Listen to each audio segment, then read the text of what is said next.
Merci, cher ami. Merci au comité d'organisation et au comité scientifique pour leur invitation. Aujourd'hui, je suis très content et très heureux d'être parmi vous et le choix du thème, pour moi, allait de soi. Parce que, on peut penser parfois qu'il y ait peut-être une forme de concurrence entre chirurgie réfractive et optométrie. Parce que l'un va prescrire les lunettes et puis l'autre va faire en sorte de les enlever, n'est-ce pas? Et pourtant, je travaille avec 4 optométristes à plein temps et puis il y a en moyenne 4 à 5 étudiants en optométrie tout le temps au centre. Alors pourquoi? Eh bien, la réfractive, pour résumer, c'est tout simplement les lunettes dans les yeux. Donc, pour avoir les lunettes dans les yeux, il faut qu'il y ait à côté quelqu'un qui nous fait une bonne réfraction, de bonnes lunettes. Et c'est justement le rôle de l'optométriste dans toute cette histoire. Donc, à travers le monde, tous les centres de chirurgie réfractive travaillent en collaboration, en concertation entre ophtalmologistes, optométristes et orthoptistes. La journée qui est dédiée à la chirurgie réfractive, moi c'est les mercredis, donc c'était hier, pour ceux qui vont faire les ateliers tout à l'heure. Alors dans les ateliers, il y a des cas cliniques. Les cas cliniques, c'était les cas cliniques d'hier. Donc ce que vous allez voir après dans les ateliers, donc je vous conseille d'écouter un peu toute cette théorie, parce que ça va nous être utile après pour les ateliers. Donc c'est une application pratique de ce qu'on fait nos mercredis. Donc il y a un circuit, un workflow que doit emprunter le patient, qui va commencer bien sûr par une préconsultation. Souvent, c'est des assistantes qui font la préconsultation. Après, il y a la réfraction proprement dite et qui est faite par nos confrères les optométristes.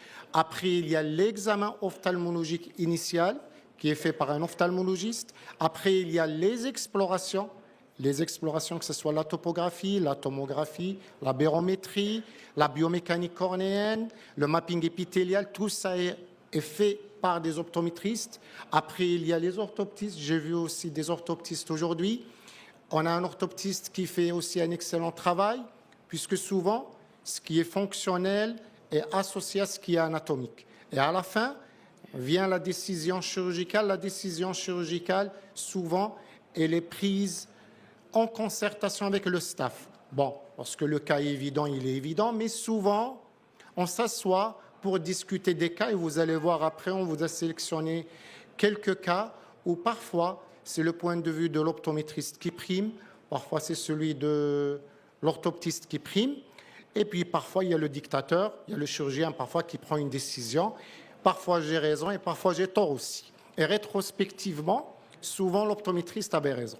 Donc, aujourd'hui, je tiens à souligner cet état de fait parce que aujourd'hui, si je suis là, c'est justement pour tisser ces liens. Le choix du thème de cette journée, c'est ophtalmologie, plutôt optométrie, ophtalmologie en phase. On est justement en phase dans la chirurgie réfractive, en contactologie aussi, n'est-ce pas, Monsieur Ozani, et dans plein de domaines, Inch'Allah.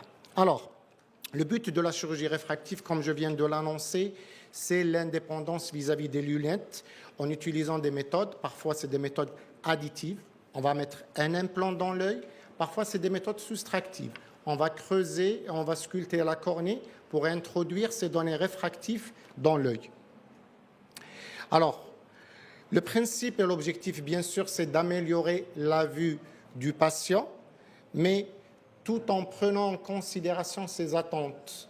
Donc vous avez à la fois, bien sûr, le côté optique, le côté réfractif pur, mais il y a aussi les attentes et les doléances du patient. On en a parlé tout à l'heure, puisqu'on a parlé d'aberration, n'est-ce pas, et de traitement abéroguidé, de traitement topoguidé, d'implants premium. Le choix de la chirurgie réfractive, de la technique réfractive, c'est pareil. Puisque aujourd'hui, la cataracte devient réfractive. La chirurgie réfractive, c'est avant tout un patient. Et ce patient, il a un métier, il a des loisirs, il a des attentes. Un patient, par exemple, qui conduit le soir, qui est grand de taille et qui travaille sur micro et qui lit beaucoup et qui fait du sport, ne va pas avoir les mêmes attentes qu'une dame retraitée qui utilise uniquement son PC le soir pour lire ses mails. Donc, ce n'est pas pareil. Donc, on doit bien discuter avec son patient, l'interroger et voir ce qu'il veut et ce qu'on peut faire aussi. Alors, on va commencer par certaines données techniques réfractives. Là, je vous ai mis le chiffre, mais je vais vous expliquer c'est quoi ce chiffre. Dans la chirurgie réfractive soustractive, on va creuser. Donc, on va détruire du tissu cornéen. Mais on ne peut pas détruire du tissu cornéen à l'infini. Alors, en moyenne, je dis bien en moyenne, une dioptrie, c'est 15 microns de tissu cornéen soustrait. Alors, ça peut aller de 11 microns jusqu'à 17 microns en fonction de la métropie et en fonction de la zone optique traitée. Mais on va dire que, par exemple, pour un patient qui a 3 dioptries myopiques, et en fonction de la machine, on va tourner à peu près à 45 microns de tissu ablaté. Si vous allez faire une PRK, vous allez enlever l'épithélium, ça correspond à peu près à 50 microns. Si vous allez faire du LASIK, vous allez soulever un capot. Ce capot fait entre 100 et 120 microns. Et si vous allez faire un smile, vous n'allez rien soulever, mais par contre, vous allez creuser à l'intérieur et la partie antérieure, elle fait en moyenne 120 microns. Ce qui reste, c'est le stroma résiduel. Donc, vous avez enlevé une partie ou vous avez soulevé une partie, vous avez traité et il vous reste du stroma résiduel. Eh bien, ce stroma résiduel est précieux. On ne peut pas creuser à l'infini.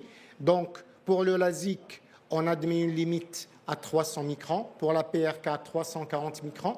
Et pour le SMILE, elle doit être au minimum de 250 microns. On ne peut pas aussi enlever à l'infini. On va enlever un certain volume et il est admis qu'on ne doit pas aller au-delà de 40 microns. Donc la cornée, elle fait en moyenne 500 microns, n'est-ce pas? Et pour 500 microns, donc théoriquement, on ne doit pas enlever plus de 40%. Shhal 200 microns 200 microns, tout à fait. Maintenant, ce chiffre, il est exagéré. En tant que chirurgien réfractif, je ne vais pas au-delà de 30%. Donc, c'est à peu près 120-130 microns. Alors, c'est très important parce que ce paramètre est le paramètre le plus important, beaucoup plus que la pachymétrie. Alors, gardez en tête ces chiffres, parce qu'après, pour les ateliers, on va les utiliser pour répondre aux cas cliniques. Alors, ce paramètre est important. Docteur Fekki, vous nous avez parlé de ça, je crois, ce matin. Désolé, je n'étais pas présent, mais je suis sûr que vous avez abordé cet aspect. Bien sûr, c'est un paramètre qui est très important, même peut-être que c'est le plus important. Et ces chiffres que j'ai mis, alors là, je ne sais pas si c'est visible en bas. Alors, inférieur à 1,6, c'est vert. 1,6 à 2,6, c'est douteux. On est en zone grise. Et supérieur à 2,6, je ne touche pas à cette cornée. D'accord? Très important. Alors, vous avez d'autres indices. Là, aujourd'hui, vous avez eu une très belle conférence ce matin avec Monsieur Fekki, pardon. Et donc, je passe. Alors, je garde juste, lorsque vous prenez une topographie, une pentacam, donc vous avez plusieurs indices. Il y a un ordre de priorité. J'ai commencé par les plus importants. L'épaisseur, le BAD, le volume que vous allez enlever, mais vous avez aussi le reste des indices. Si vous avez plus d'indices au rouge, faites attention. Si vous avez un indice au rouge, traitement de surface, 2 indices au rouge, je ne touche pas. D'accord? Je vais mettre un implant. Alors, un autre point très important, le Kmax. Alors, le Kmax, si c'est inférieur à 47, on est à l'aise. Alors, je parle déjà par rapport à l'indication, mais vous allez voir que c'est un paramètre qui est aussi important aussi par rapport à la méthode qu'on va utiliser pour le traitement. Alors, si c'est de 47 à 48,5, on est en zone grise, mais par contre, si vous êtes au-delà de 50 dioptries, même si le reste des paramètres est bon, il franchement, je n'irai pas toucher cette cornée parce que ça pourrait être franchement un kératocone. Alors aussi par rapport aux résultats en post-opératoire. Donc, si vous avez une cornée qui est trop prolate et si vous devez faire un traitement, donc on va dire par exemple un 46, et vous devez faire un traitement pour l'hypermétropie. Donc l'hypermétropie, vous allez encore prolatiser encore plus. Donc vous allez être au-delà des 49 et des 50 et vous allez induire un aspect, même si ce n'est pas un vrai kératocone, mais c'est un aspect qui va se comporter comme un kératocone. Et inversement aussi, si vous avez une cornée qui est trop oblate, si vous avez du 40, du 41 en kératométrie, et vous allez enlever, par exemple, 9 dioptries. C'est pour ça aujourd'hui, je n'enlève pas beaucoup en cornéen. Donc, vous allez tomber dans des cornées qui sont trop oblates et vous allez avoir des histoires d'aberration qui sont insupportables pour le patient. Donc, c'est un paramètre qui est très, très, très important en préopératoire et en post-opératoire. Alors, ce paramètre aussi, c'est un paramètre qui est très important, donc l'angle kappa. Alors, l'angle kappa, donc, c'est tout simplement la différence entre l'axe de la vision et le centre de la pupille. Alors, c'est un paramètre qui est important, aussi bien par rapport à l'indication, mais aussi par rapport au déroulement du geste opératoire. Donc, si vous avez un angle kappa qui est très important, ça va se voir, par exemple, chez les hypermétropes, mais aussi dans certaines situations pathologiques. Les kératoconiens, par exemple, puisque dans le kératocone, vous allez avoir donc le centre de la vision qui va se déplacer, puisque le kératocone, il est en paracentral, souvent il est en temporal inférieur. Donc le centre de la vision va se déplacer, donc vous allez avoir un angle kappa qui est important. Donc si vous avez un angle kappa qui dépasse les 0,5, donc là, il faut bien réfléchir. Et puis, même si vous avez un angle kappa qui est plus petit, donc de 0,3 à 0,4, réfléchir à l'indication de la technique que vous allez choisir. Par exemple, je ne vais pas choisir du smile, une technique qui est opérateur dépendant et où on va centrer en s'aidant par rapport au centre de la pupille. La zone optique aussi, c'est un paramètre qui est très important et c'est un paramètre qui dépend beaucoup de la taille de la pupille en mésopique. Et là, c'est un paramètre qui est souvent oublié par les confrères, la pupillométrie. Alors, lorsqu'on mesure cette pupille, il faut la mesurer en dynamique, en photopique, en mésopique et en scotopique. Et ce qui nous intéresse le plus, c'est le mésopique. Alors, dans l'idéal, la zone optique doit être largement supérieure à la taille de la pupille en mésopique. Donc, si vous avez omis de mesurer la taille de la pupille, vous pouvez avoir des soucis dans le post-opératoire. Mais déjà, gardez en tête un chiffre. La zone optique ne doit en aucun cas descendre en dessous de 6 mm. Un paramètre important, alors l'AURA. L'AURA, ce n'est pas l'appareil, parce qu'il y a un appareil de biomécanique qui s'appelle AURA. AURA, c'est Ocular Residual Astigmatism. Donc, en quelque sorte, c'est l'astigmatisme interne. Alors, quelles sont les situations où vous pouvez avoir un astigmatisme interne important? C'est lorsque vous avez la face postérieure de la cornée qui est pathologique, on est dans le cadre du kératocone bien sûr, ou lorsque vous avez une anomalie cristallinienne. Donc si vous avez un aura qui est élevé, ce n'est pas une contre-indication en soi à la chirurgie réfractive, mais ça doit vous alerter à rechercher d'autres anomalies, que ce soit au niveau de la face postérieure de la cornée ou au niveau cristallinien. Alors, quels sont nos objectifs? Avant tout, c'est améliorer la qualité de vision du patient.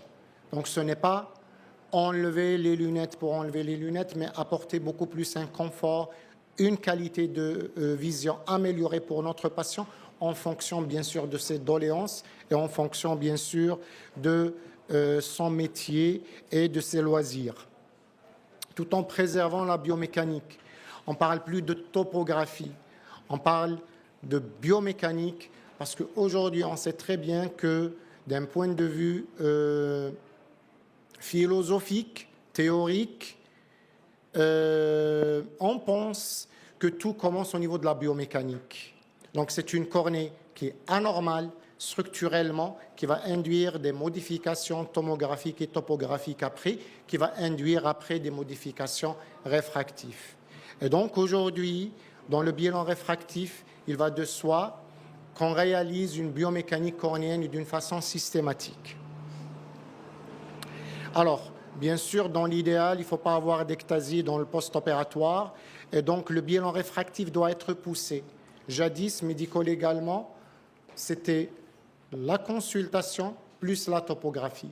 Aujourd'hui, le patient qui vient au centre, une première topographie couplée à la barométrie et une deuxième topographie couplée à la biomécanique cornéenne, un mapping épithélial, un OCT pour le segment antérieur et pour le postérieur.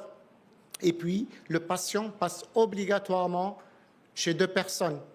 Souvent, c'est l'optométriste d'abord, puis l'ophtalmo après.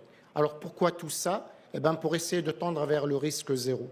Bon, le risque zéro n'existe pas, mais il faut tout faire pour éviter l'ectasie. Alors, il y a un autre paramètre qui est très important. Pratiquement toutes ces chirurgies soustractives sont pourvoyeuses de sécheresse oculaire, qui peut être temporaire ou définitive. Et vous devez avoir un discours clair avec votre patient, rassurant mais clair. Un patient qui vous pose la question suivante, est-ce que je vais avoir une sécheresse oculaire dans le post-opératoire? Qu'est-ce que vous allez répondre? Oui ou non? Bravo. Il faut dire oui. Il faut être clair. Temporaire ou définitif? Qu'est-ce que vous allez répondre? Souvent temporaire, mais peut être aussi définitif dans certains cas. Gênante ou pas? Parfois, oui. Il faut être clair. Pourquoi? Parce qu'en réalité, si le patient pose déjà cette question, en réalité, il faut le recuser pour la chirurgie réfractive soustractive. Souvent, j'ai des patients qui viennent me poser cette question. Je suis clair. Alors, si le patient accepte le deal, d'accord? Si le patient n'accepte pas le deal, pour moi, c'est un critère en négatif dans la sélection du patient. Alors, le but, justement, c'est d'avoir un patient satisfait. Un patient, par exemple, il accepte le deal. Je donne aussi souvent l'exemple des porteurs de lentilles. Si j'ai une dame, par exemple, qui porte des lentilles et qui a déjà une sécheresse oculaire, alors, elle me pose la question, est-ce que la chirurgie réfractive, dans ce cas, souvent, j'opte pour l'ICL, pour l'implant FAC. Alors, elle me pose la question, est-ce que la chirurgie réfractive est plus intéressante pour moi que le port de lentilles? Souvent, c'est des patients, par exemple, où je vais opter pour une chirurgie réfractive, mais additive. Pourquoi? Parce que là, la sécheresse oculaire, elle est induite par notre méthode thérapeutique. Alors, les indications, justement, elles doivent être adaptées au patient selon son examen, mais aussi selon son style de vie. Alors, pour le laser cornéen, c'est très important que notre patient soit stable. Alors, un patient stable, c'est quoi? C'est d'abord un patient qui a plus de 18 ans, mais à vrai dire, ce chiffre, c'est beaucoup en fonction de type d'amétropie. Si j'ai une forte myopie, je ne sais pas, docteur Ouzen, il peut nous aider. Un patient qui a une myopie de moins 25, est-ce qu'il va être stable à 18 ans? Franchement. Possible, mais peu probable. Un patient qui a peut-être un moins 2, moins 3, oui, mais les patients qui ont généralement des fortes amétropies, souvent, ils vont avoir une dégradation de la vision qui va continuer même jusqu'à 25 ans et parfois au-delà. Donc, ce chiffre de 18 ans est à moduler en fonction de l'amétropie et en fonction du passé de votre patient. Vous devez avoir le passé de votre patient. Donc, souvent, c'est des patients qui viennent pour la première fois. Alors, si j'ai le passé, donc j'ai des anciennes ordonnances, l'interrogatoire aussi. Le patient qui vous dit, voilà, je suis en train de changer régulièrement mes verres, c'est clair qu'il n'est pas stable, que je vais le reporter pour l'année prochaine pour être sûr qu'il est stable. Maintenant, un patient qui a par exemple un moins 12 ou un moins 13, peut-être que je n'irai pas pour la chirurgie réfractive à 18 ans.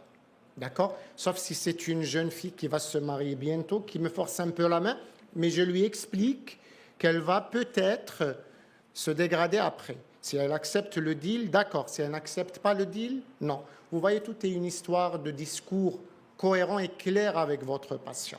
Ce n'est pas une contre-indication, il faut être franc, il faut être clair. Parce que, comme on dit en arabe, le kadb, ce patient, il va revenir vous voir après, 1 an après, 2 ans après, 3 ans après. Alors, une patiente pour laquelle, par exemple, j'ai mis un implant FAC, elle avait un -12, elle doit se marier l'année prochaine, j'ai accepté de lui mettre son implant FAC, elle revient me voir 3 ans après, bon, elle a diminué d'un petit -1. Bon, franchement, elle n'est pas mécontente. Mais la même patiente, si je ne lui ai pas dit la vérité, elle revient me voir après, et docteur, il faut attendre la stabilité de la myopie. D'accord? Donc tout est une histoire de discours et il faut être tout simplement franc avec son patient. Alors, bien sûr, c'est en fonction du style de vie aussi.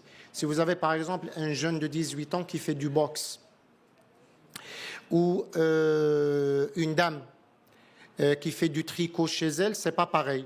Hein? Les sports de combat, donc il faut privilégier tout ce qui est traitement de surface et privilégier la chirurgie lenticulaire puisque vous n'avez pas de capot. Tout ce qui est par contre LASIK doit être proscrit pour les patients qui font des sports de combat, puisque vous avez une fragilité de ce capot même 30 ans après, même 50 ans après. Si le patient reçoit un coup, le capot peut se déplacer. Alors, maintenant, on va parler des implants FAC, donc la chirurgie additive.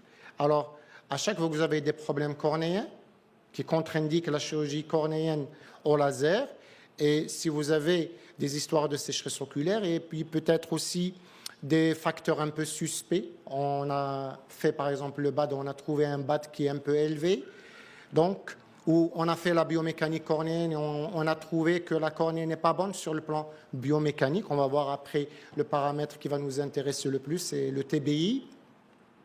Ou bien nous avons un patient qui est porteur de lentilles, qui a déjà une sécheresse oculaire, donc on va beaucoup plus opter pour l'implant FAC. Mais l'implant FAC aussi a donc ses recommandations. On va le mettre quelque part. Donc on va le mettre donc dans une partie qui est la chambre postérieure. Donc ça demande un certain espace, une certaine profondeur de chambre antérieure. Donc on admet un chiffre de 2,8 mm.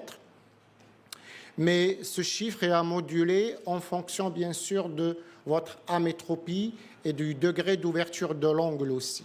Si vous avez un angle par exemple qui est un peu limite à 30-40 degrés, et puis si vous avez une myopie de -18, donc un implant FAC qui est assez épais, et vous avez une chambre antérieure qui est de 8. Franchement, je vais discuter l'indication. D'accord? Donc, ces chiffres doivent être pris non pas comme une règle absolue, mais modulés en fonction de plusieurs paramètres. Donc, je suis en train de vous donner des chiffres, mais vous avez compris pourquoi il faut aussi s'asseoir autour d'une table, et parler avec les confrères et discuter des indications en fonction de tous ces paramètres. Alors, contre-indication, bien sûr l'âge, inférieur à 18 ans, on est dans le cadre d'une chirurgie. J'aime pas le terme de chirurgie esthétique, je dirais beaucoup plus chirurgie fonctionnelle. Et comme toute chirurgie fonctionnelle, le patient doit être consentant. Donc, il doit être majeur et vacciné. Donc, pas pour les mineurs. Donc, l'âge doit être supérieur à 18 ans. Pas de kératocone, du moins pour la chirurgie soustractive. La grossesse et l'allaitement, bien sûr, c'est des contre-indications. Et le diabète déséquilibré, les atteintes virales, l'HSV, surtout pour le traitement laser cornéen, et les maladies auto-immunes actives, surtout celles qui ont un lien avec la cornée, l'hypertonie oculaire, les pupilles larges, l'amblyopie, mais là c'est une notion relative, et les attentes irréalistes. Donc le patient qui veut avoir les 10 dixièmes, pas de halo, pas de sécheresse, tout est parfait, pas d'aberration, il voit bien le soir, il voit bien le jour, il fait tout ce qu'il veut. Donc, il faut bien discuter avec votre patient et savoir aussi recuser beaucoup de patients. Le jour de la chirurgie, le jour du bilan réfractif, donc je ne sais pas s'il y a parmi vous des gens qui sont déjà passés au centre. Donc on voit à peu près une centaine de patients. Ceux qui sont recrutés pour la chirurgie réfractive, c'est à peine une vingtaine. Donc vous voyez que le filtre est assez important. On prend en considération, bien sûr, le volet anatomique, le volet clinique, mais aussi l'interview que je fais avec le patient à la fin. Je préfère consacrer mon temps à discuter avec le patient plutôt qu'à faire des explorations. Les explorations, j'ai des optométristes qui les font très très bien. La réfraction aussi. À la fin, je reçois le patient pour lui donner ma décision. Et ma décision, je vais la lui donner après une interview où je vais lui donner les informations concernant ce que je vais faire, mais je vais aussi l'écouter, poser ses questions et à la fin, je peux lui dire « Monsieur, sur le plan anatomique, tout va bien, mais sur le plan fonctionnel, tout va bien aussi, mais sur le plan attente, ce que je vais vous proposer ne va pas régler votre problème. Donc, je préfère que vous ne fassiez pas cette chirurgie. » Donc, il faut savoir aussi dire non aux patients, même si tout va bien. Alors, les normes, on reprend les normes. On a parlé du stroma résiduel. Gardez en tête un chiffre aux alentours de 300. On a dit que pour le LASIK, c'était 300 microns. Pour le SMILE, c'était 250, mais franchement, j'y vais pour le 300 microns. Et pour le traitement de surface, c'est 340 microns. Le volume de tissu ablaté, gardez en tête un chiffre, c'est 40%, mais moi je descends encore plus, c'est 30%. Voilà. Donc, voilà, je vous ai mis 40%, voire 30%. Pour les indices, le Kmax, un Kmax au-delà de 47, faites attention. Un BAD au-delà de 1,6, faites attention. Un TBI au jaune ou au rouge, faites attention. Et un angle kappa au-delà de 0,3, faites attention aussi. Voilà. Donc, pour le TBI, ça c'est le chiffre. Mais en réalité, voilà, l'angle kappa aussi par rapport au traitement, puisque vous allez avoir un souci par rapport au décentrement. Ça concerne les techniques où vous n'avez pas de eye tracking. Par exemple, le SMILE, c'est beaucoup plus le chirurgien qui centre en fonction du centre de la pupille. Donc, là, c'est les indices que vous allez avoir si vous allez coupler le pentacam avec le corvis. Donc, vous avez le CBI, vous avez le BAD et vous avez le TBI. Alors, le CBI, c'est tout ce qui est biomécanique. Le BAD, c'est tout ce qui est tomographique. Et le TBI, ce n'est pas la combinaison des deux. C'est la combinaison d'indices des deux appareils, mais ce n'est pas la combinaison du CBI plus le BAD. Vous pouvez avoir un CBI qui est au rouge, un BAD qui est au rouge et un TBI vert. Vous pouvez avoir un CBI qui est vert, un BAD qui est vert et un TBI qui est rouge. Le TBI prime. Si vous avez une discordance, prenez d'abord en considération le TBI. Le TBI doit être vert. Si vous avez un TBI vert, là vous allez revenir vers le BAD. Il doit être vert. Si vous avez le BAD qui est vert, là vous allez revenir vers le CBI qui doit être vert. Si vous avez un des deux qui est jaune, pas de LASIK, pas de SMILE, peut-être un traitement de surface ou abstention. D'accord ? La surface oculaire, j'en parle.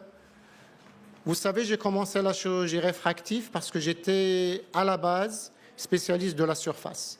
Alors, paradoxalement, je n'ai pas beaucoup de patients en post-chirurgie réfractive qui viennent se plaindre de sécheresse. Alors, je vais vous expliquer pourquoi. Alors, mes patients que j'opère de chirurgie réfractive au laser, surtout le LASIK ou le femtolasique. Si je vais leur réaliser un BUT non invasif, probablement à 90%, ils vont être tous au rouge. Anatomiquement parlant, j'ai induit une sécheresse oculaire. Mais ces patients, à vrai dire, ils ne vont pas se plaindre parce qu'il y a eu une satisfaction sur le plan fonctionnel qui vient en quelque sorte, ils ont accepté un peu le deal. Ils ont beaucoup gagné en vision, donc ils acceptent un peu cette sécheresse oculaire minime qui a été induite. Mais si je vais les interroger, leur poser la question, monsieur, est-ce que le matin, en vous réveillant, est-ce que vous avez du mal à ouvrir les yeux? Je suis sûr qu'ils vont répondre oui. Mais franchement, je ne pose pas la question. Parce que je ne veux pas tout simplement ouvrir un sujet fâcheux aussi bien pour moi que pour mes patients. Donc mon patient est satisfait et je suis satisfait parce que j'ai pris en considération tout ça en amont. Mais par contre, ça, je dois le chercher systématiquement en amont. Donc si j'ai un patient qui a déjà à la base un BUT non invasif qui est au rouge ou qui se plaint de sécheresse oculaire, je ne vais pas aller toucher sa cornée. D'accord? Faites très attention par rapport à cet aspect parce que le patient ne va jamais vous en vouloir si vous avez peut-être commis une erreur de sous-correction. Il devait avoir un moins 9 et puis il a eu un petit moins 0,5. Il va être satisfait. Mais par contre, s'il est à 10 dixièmes, voire à 15 dixièmes en supervision et vous avez induit une sécheresse oculaire invalidante au quotidien et qui est devenue une maladie chronique évolutive, là, par contre, il va vous en vouloir. Et c'est le principal critère d'insatisfaction des patients dans le post-opératoire. Conduite à tenir, donc aujourd'hui, nous avons des appareils qui sont polyvalents, qui ne sont pas très opérateurs dépendants. Vous avez par exemple le Dry Eye Analyzer, vous avez plusieurs paramètres, c'est celui qu'on utilise au centre. Et puis, n'oublions pas qu'un patient myope, qu'un patient désirant une chirurgie réfractive, c'est avant tout un patient myope. Donc, avant, dans le préopératoire, j'ai mis rétinographe à ultra grand champ et verre à 3 miroirs. Alors pourquoi?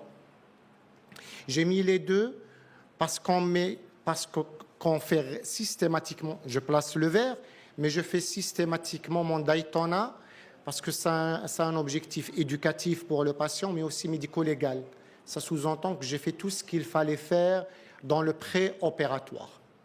Et même dans le post-opératoire, lorsque je suis mes patients, et même si je place le verre, j'ai une documentation pédagogique. J'explique à mes patients, par exemple, si j'ai un trou que je dois laseriser, je lui montre le trou, je lui montre aussi le résultat après laser, comme quoi on a bien fait notre travail. Et puis aussi, je me protège légalement. J'ai tout fait. J'ai fait ce qu'il fallait faire. Voilà. En pratique, 2 examinateurs concordants. Optométriste, ophtalmo, ou 2 ophtalmos, ou optométriste, orthoptiste, ophtalmo. En tout cas, on doit avoir un résultat réfractif correct. S'il y a une différence, on reprend à 0. Une 3e personne. Donc, vous voyez que l'optométriste, là, il joue un rôle très important. Le bilan réfractif doit être complet, exhaustif et bon, donc réalisé dans de bonnes conditions. Il ne faut pas qu'il y ait d'œil sec. Il ne faut pas qu'il y ait d'atteinte rétinienne et éviter les patients qui ont des attentes non réalisables. Je vous remercie. Merci, mon cher ami. Très belle présentation. Il faut dire que ton volume de chirurgie est impressionnant, chirurgie réfractive. Bravo. C'est dire tout le travail fait avant tout ce que vous venez de présenter. Est-ce que vous aurez des questions dans la salle concernant cette présentation très intéressante et très pratique? Oui, Dravi.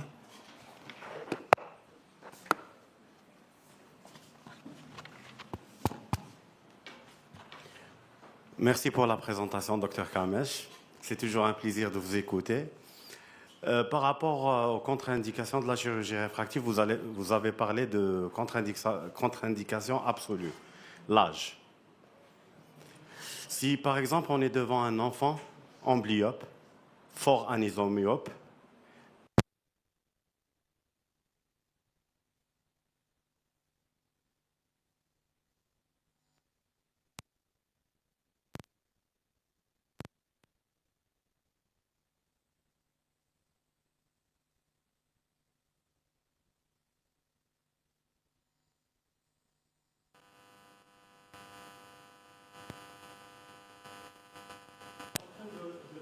Test, test.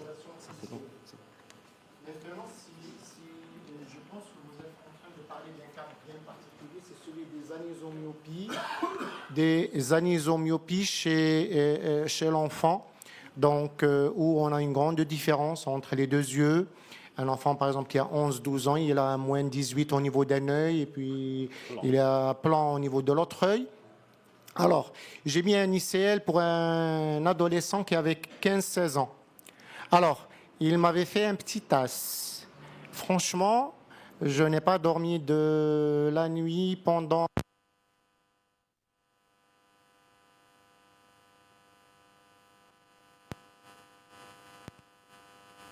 Les jeunes patients font beaucoup de réactions inflammatoires. Ça, c'est connu. L'implant que j'ai...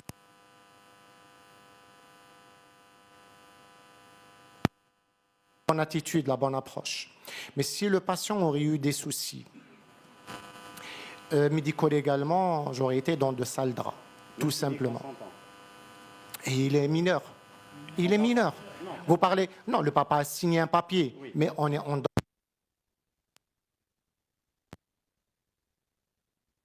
recommandation du fabricant. Le fabricant, il est clair. Evostar dit supérieur à 18 ans, donc c'est supérieur à 18 ans. Inférieur à 18 ans, donc si tout va bien, bien sûr, le patient est content, vous êtes content, tout le monde est content. Mais si vous allez avoir un petit souci, là, vous êtes dans de sales draps. Voilà. Je vous parle de mon expérience personnelle, justement pour que vous puissiez... Oui. D'une anisométropie modérée. Mon souci de temps en temps, c'est de dire, voilà, il a un œil. Par exemple, il a un œil hémétrope et de l'autre côté, il a un -3, une gentille anisométropie. Alors, le fait qu'il y a un profil prolate et de l'autre côté, on va mettre un profil oblate, est-ce qu'il y a une gêne visuelle réellement? Parce que ce n'est plus le même système optique, ce n'est plus la même forme. Donc, il y a des aberrations qui vont se rajouter. Avez-vous de l'expérience dans ce domaine?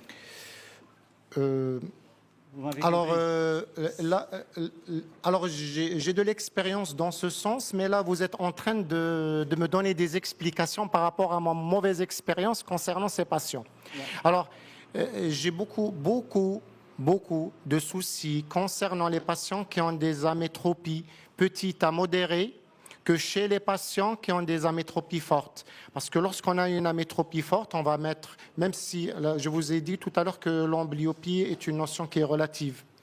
Franchement, même si j'ai une amblyopie qui est relative, un patient qui n'arrive même pas à 1/2, souvent lorsqu'on met un implant FAC, on va avoir de très bons résultats et le patient récupère beaucoup. Oui. Il peut arriver à 3/4 voire plus. Par contre, pour la chirurgie soustractive, un patient qui a pris l'habitude depuis son jeune âge à voir avec un œil dominant et puis l'autre œil qui est dominé, moi je l'avais expliqué comme ça. Je me suis dit que c'est des patients qui se plaignent beaucoup plus dans le post-op, qui ne sont pas satisfaits, beaucoup plus par rapport au fait du changement de dominance. Mais là, vous avez souligné un point aussi très important, c'est le changement qui induit au niveau cornéen aussi, qui pourrait expliquer... Profil qui va être oblate et l'autre profil qui est oblate. Donc ça va générer. Je pense que ça gêne aussi. Ça gêne, oui. Oui, mais souvent c'est des patients après qui s'adaptent et ça rentre en ordre généralement dans les mois qui suivent. Mais peut-être aussi que c'est le patient aussi qui accepte. Parce qu'il y aura un changement en fait de l'image projetée sur la rétine, donc il faut un temps de latence, on va dire, à ce qu'il récupère sa vision binoculaire parce qu'il y a de nouvelles conditions. Oui. Et moi, j'ai eu une petite expérience. C'est quand vous avez une anisométropie méridionale, il n'y a que de l'astigmatisme d'un côté, sur, allez, je vais dire, sur 50 degrés. Donc il a plan -3 à 50. Ça, c'est la gestion, aussi, elle est difficile. Très difficile. Oui, très difficile. Voilà. Parce que souvent, on a une amblyopie méridienne et... Voilà, méridionale il est habitué à voir avec un certain angle. Alors franchement, il faut que j'ai un patient très compliant et... Voilà, c'est les attentes. Voilà. Oui, c'est les attentes. Voilà, si j'ai un patient qui est très exigeant, je vais faire très attention par rapport à ces patients. Ouais. Et je vais aussi me fier beaucoup plus à sa topographie cornéenne. Oui, donc, Laura, alors si c'est un astigmatisme qui ne correspond pas beaucoup à ce que je trouve au niveau de la topographie cornéenne, je ne vais pas aller toucher à la cornée. Ok, merci. Pour ce genre de patient, oui. J'ai une question. Alors, docteur Kamesh, bravo, félicitations pour la présentation, surtout pour les jeunes, très didactique. Barakallahu fik. J'ai une question par rapport aux porteurs de lentilles, mais qui n'ont pas une forte amétropie, c'est-à-dire on ne peut pas aller à l'ICL et qu'on est obligé de passer par une chirurgie ablative, soustractive. D'habitude, moi, je me donne 6 mois de traitement de surface pour faire une réévaluation avant de les condamner. Je ne sais pas si ce délai est suffisant. Parfois, j'y arrive, parfois, j'y arrive pas et je prolonge. Donc, je ne sais pas, dans ta pratique, toi, tu en as vu beaucoup. J'ai encore une autre question. Et ce qui nous a montré, docteur Kamesh, ce qui nous a montré, c'est quelqu'un qui a tout vu, qui a tout connu pour arriver à ce consensus et pour être aussi rigoureux sur la sélection des patients. C'est-à-dire, il faut vraiment connaître, avoir, comme on dit dans le jargon de la bouteille, savoir ce que passer à côté d'un examen, faire être passif par rapport à une insuffisance, c'est se retrouver avec une galère derrière. Donc, il faut être vraiment très strict. Il faut noircir le tableau, on va dire ça. C'est-à-dire, dans le critère, dans le critère de sélection, c'est quelqu'un qui fait beaucoup de chirurgie réfractive. Il vous a dit qu'il y avait une vingtaine de sélections. C'est-à-dire qu'il en a éliminé beaucoup plus. Et peut-être que parmi ceux qu'il a éliminés, il se trouvait des patients qui pouvaient passer en chirurgie réfractive. Mais il faut être très strict, parce que c'est une chirurgie qui est très rigoureuse, demandeuse. Le patient veut être satisfait derrière. Il faut lui parler de tous les risques, de toutes les insuffisances, quitte à les augmenter et à le faire dissuader. Tant pis. Parce que s'il insiste, il acceptera tous les signes qu'il aura derrière. On prend beaucoup de temps au départ en communiquant avec ce patient, mais on va gagner un patient qui est assidu, qui est compréhensif, si les choses ont été faites bien. Maintenant, par rapport à la cornée biomécaniquement fragile, il y a 20 ans, ça c'est un conseil que je donne aux jeunes, il a très bien fait de donner des chiffres et ne pas parler de scores. Avec l'avènement des appareils, on nous jette des scores un peu partout, score par-ci, et sans les comprendre, on se dit « Ah, c'est vert, je vais faire ». Il faut comprendre les indices un à un, à quoi ils servent, parce que parfois tous les scores sont bons et certains indices sont limites, et c'est ce qu'on appelle, à l'époque, on les appelait cornées biomécaniquement fragiles. On n'arrivait pas à les typer. C'est les cornées à surveiller. Au bout d'1 an, 2 ans, on se rendait compte que ça bougeait par-ci, que ça bougeait par-là. Donc il faut être vraiment strict. Et une cornée qui est photoablatée au LASIK, la cornée antérieure, sa biomécanique, elle est perdue. Donc il faut vraiment faire attention. Si au départ elle était fragile, on lui met un LASIK, que le capot est complètement perdu, il faut faire vraiment attention. Donc, et pour le MASI, désolé, tout à l'heure je n'ai pas répondu pour le MASI, j'avais complètement oublié. Un des critères maintenant avec l'osiristé, c'est le fameux MASI qui va mesurer les micro-irrégularités par rapport à la sphéricité et les aberrations sphériques.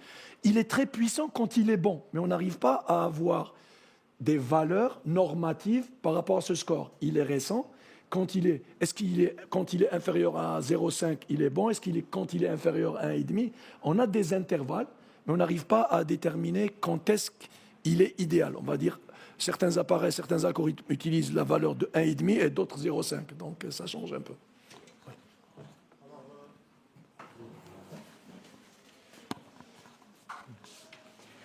Alors je vais commencer par le MASI. Alors le MASI, moi je l'utilise non pas pour sa valeur normative, mais je l'utilise en pré- et post-op, parce qu'il va me permettre la qualité de vision du patient, que ce soit en chirurgie réfractive ou même en chirurgie de cataracte. Parfois, on a des patients où on va mettre un implant premium, et puis parfois, on a des plaintes réelles et parfois, on a des plaintes un peu exagérées. Donc, la preuve de la qualité du système. Alors, concernant l'œil sec, après port de lentilles, moi, je suis encore plus méchant, c'est 1 année. Moi, je revois mon patient 1 année après et j'explique que si les choses ne vont pas s'améliorer, on ne va rien faire. Voilà. Et l'âge de 18 ans, moi je suis un peu plus strict, 21 ans et 2 années. Alors oui, alors par rapport à l'âge, mais il y a aussi la contrainte qui est liée aux patientes, parce que parfois c'est des patientes, même les patients, alors ils veulent être recrutés dans l'armée, où les patientes, elles vont se marier. Alors, il faut juste leur expliquer, bon, vous êtes encore jeune, alors vous risquez de régresser après. Si elle accepte le deal, elle te dit, Ma'lish, je régresse après, là, il s'est.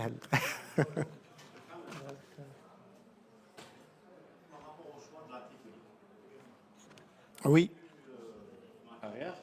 Les astigmatismes, traités par PKR. Il y a beaucoup de récidives et parfois ça ne tarde pas trop. Oui, oui. Alors, hypermétropie, astigmatisme, ça régresse beaucoup en traitement de surface. Maintenant, il faut aussi savoir moduler.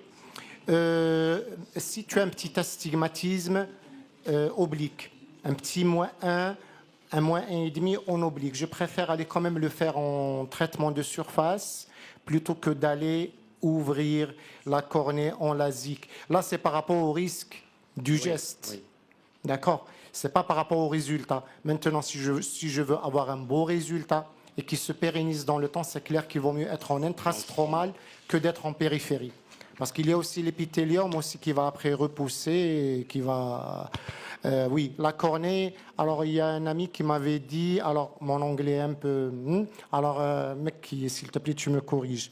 La cornée, elle est forget and forgive, quelque chose comme ça. Pardonne et oublie.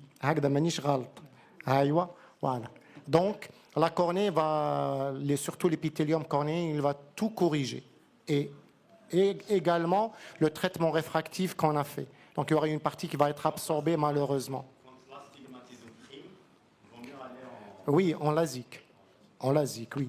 Si bien sûr toutes les conditions sont réunies. Parce que les conditions du LASIK, c'est les conditions les plus strictes de toutes. Alors, LASIK, c'est... Vert, les indices. Pas d'œil sec, le bad mlih, la biomécanique mliha, tout doit être bon pour le LASIK. Et pas de sport de combat, pas de... Et donc un jeune qui a 20 ans, qui veut s'engager... mais l'astigmatisme, ce n'est pas l'indication idéale du smile lorsqu'il est isolé. Le smile, c'est beaucoup plus myopie ou myopie associée à l'astigmatisme. D'accord? Khalid, s'il te plaît, tu t'arrêtes parce qu'il y a un consensus, -10, -8, -6. À l'époque déjà, en 2007, parce que Gatila en a parlé au départ, il y avait la grande mode des LASIK à l'époque, à tout va, et on s'est rendu compte que les ectasies étaient très importantes. Et déjà, il avait prédit que la PKR, que la surface allait reprendre le dessus sur le LASIK, ce qui est arrivé tout à fait après. En plus, avec l'apparition des ICL, ça a encore baissé. Maintenant, on descend de plus en plus. C'est quoi ta limite préférentielle? Tu t'arrêtes à partir de quelle dioptrie? -6? Est-ce que tu as un chiffre ou pas? Alors, Dr Yahyaoui me connaît très bien parce que c'était déjà mon maître à l'époque. كنت résident عندك قريت عندك كبير راك شيخ لا justement ما يبانش il est trompeur. Alors donc il me connaît très bien. Donc lorsque j'avais commencé la chirurgie réfractive en 2016-2017, j'avais fait même un -15 en LASIK. Oui, j'étais jeune. Là, je suis plus vieux et plus sage et je me suis assagi effectivement. Là, je m'arrête généralement à -6, -7, pas au-delà. Dernière question. Dernière question, j'aimerais bien respecter l'heure, Yahya. Oui. Juste par rapport à Dr Kamesh, la multifocalité.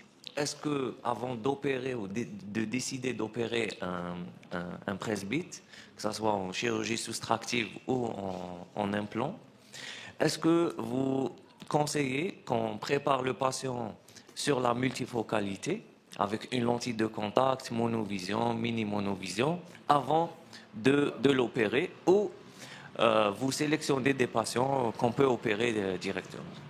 Alors, ce que vous venez de dire, c'est des recommandations officielles. C'est ce qu'on doit faire normalement. Mais bon, franchement, d'un point de vue pratique, je n'irai pas jusque-là.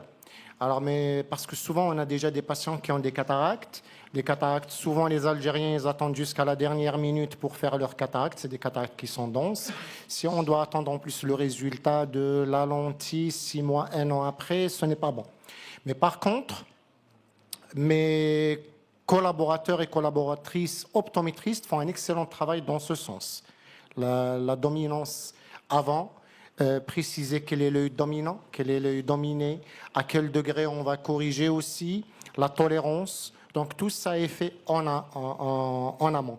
Maintenant, pour les patients qui posent problème, on n'arrive pas à déterminer quel est l'œil dominant et quel est l'œil dominé. Là, par contre, on va prescrire la lentille, on va revoir le patient 3 mois après. Mais effectivement, c'est les recommandations officielles, ce que vous venez de souligner. Juste une dernière question. Allez, ça va pas finir. On peut.